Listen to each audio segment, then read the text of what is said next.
won't read the whole dissertation on Katt Williams and everything that he's about. For people who have actually never heard of Katt Williams, he is a comedian, does stand-up, has been in plenty of movies. A quick Go. Google search into Katt Williams will give you all the answers that you need to know on who Katt Williams is and what's it about. And to set up the premise of it, basically, Shannon Sharp has a podcast, just like every single other person in the entire world today. So Shannon Sharp invites guests, has conversations, and he invites a couple different comedians on, allows them to talk, have their time.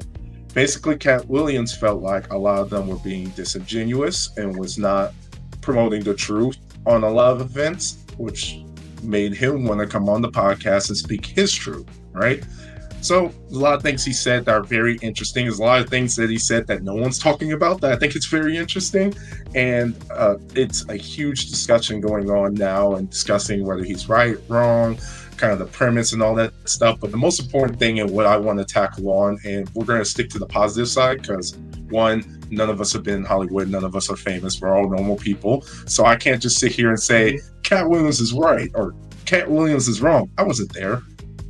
Dude, I mean, I'm young. I wasn't even alive for half of these events. Like, I don't know. So the more important thing that I want to say is you're getting paid so much money that you're put in a situation where you're asked to deter or steer or mislead. And that is the real important part, and something that Katt Williams touched on that really has to be focused in media and in our own lives as well.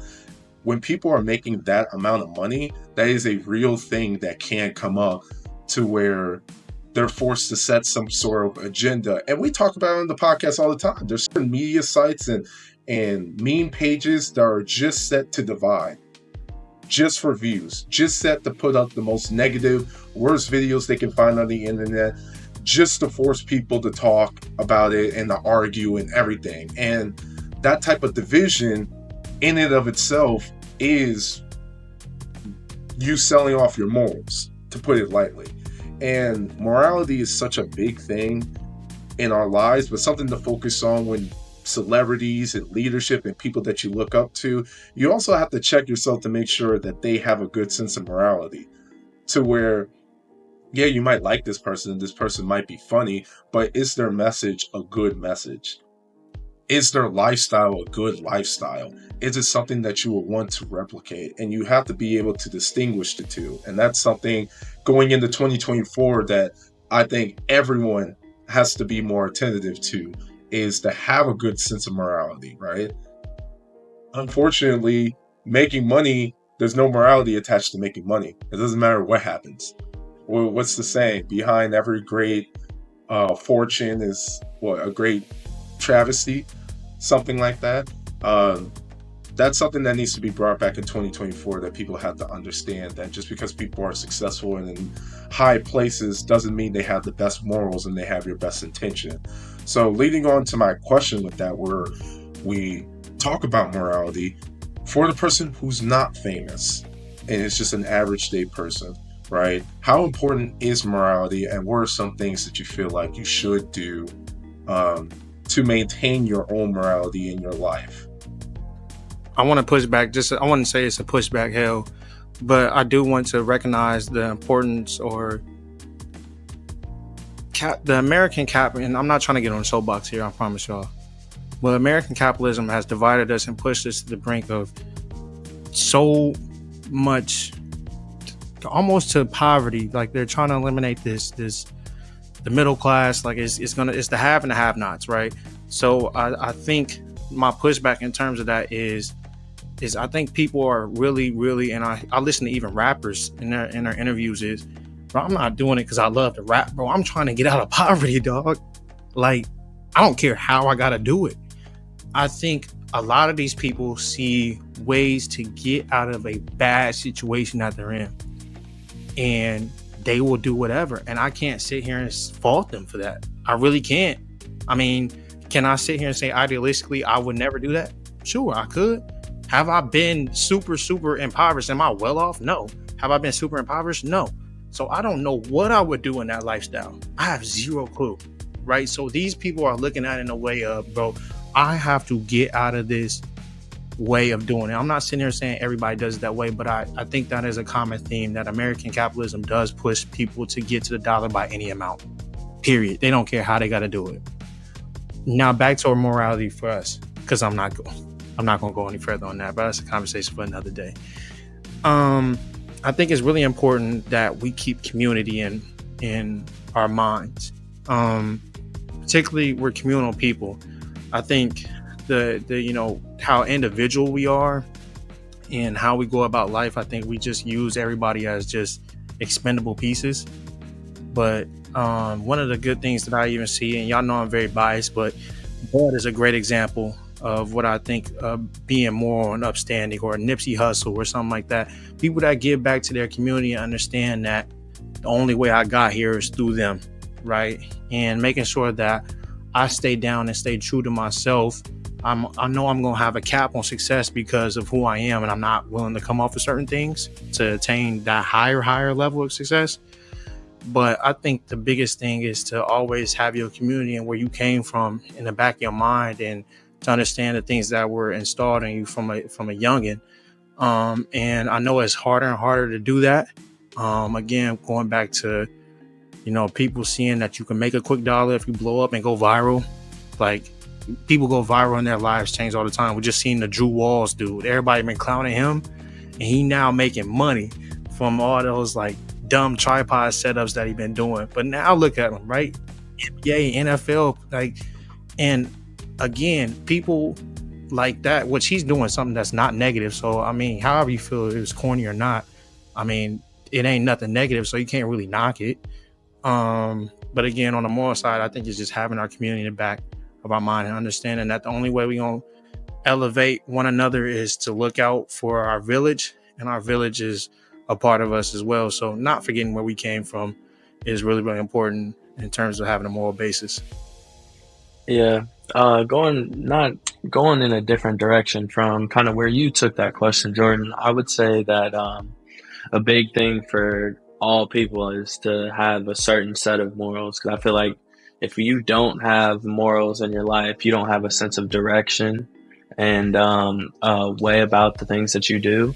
You don't really have a why in your life, and I feel like you would live an empty life. You wouldn't know what you were doing. You would just be doing whatever. Honestly, like, I feel like without morals that would guide you into whatever job you're in, whatever career field you choose to take.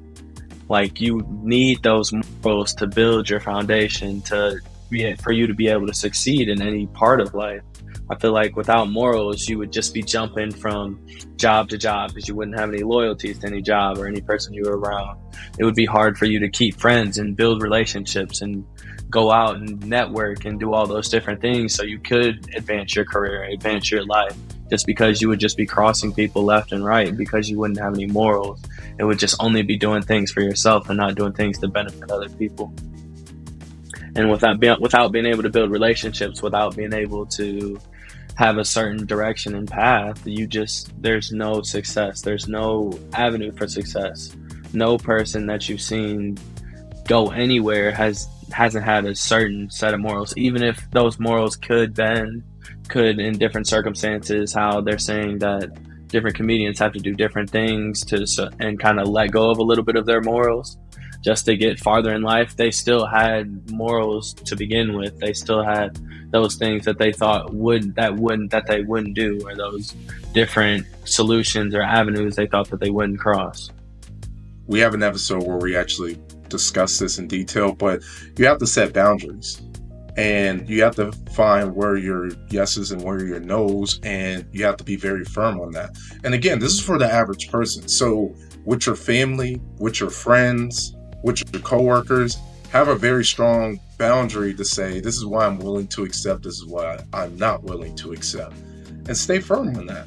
And there's nothing wrong with that. And similar to what Katt Williams said in his interview, is that because he did that, yes, he did have to turn down deals for that, which, yes, that cost him money because obviously it went to other people, and that's fine. There's nothing wrong with that. You know, you have to have that abundance mindset to where you get an opportunity. Not every opportunity is a good opportunity, and you have to be willing to say no sometimes to uphold your morality, your standards, your boundaries, all of those things. And going into 2024, setting goals, trying to achieve them, that's another avenue that you can add on to trying to achieve your goals, is having those boundaries to where, no, on this day I have to do this because that's the only way I'm going to accomplish my goal.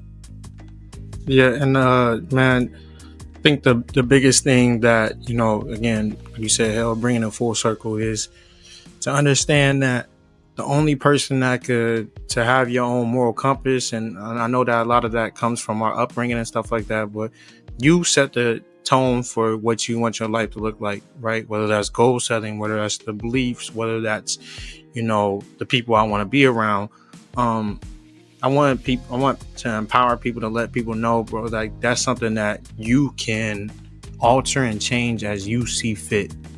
And as we go into this new year, I want people to feel empowered to do what they feel has virtually been impossible. I mean, a lot of things that a lot of people are going to give you, you know, crap for and shit for, you know.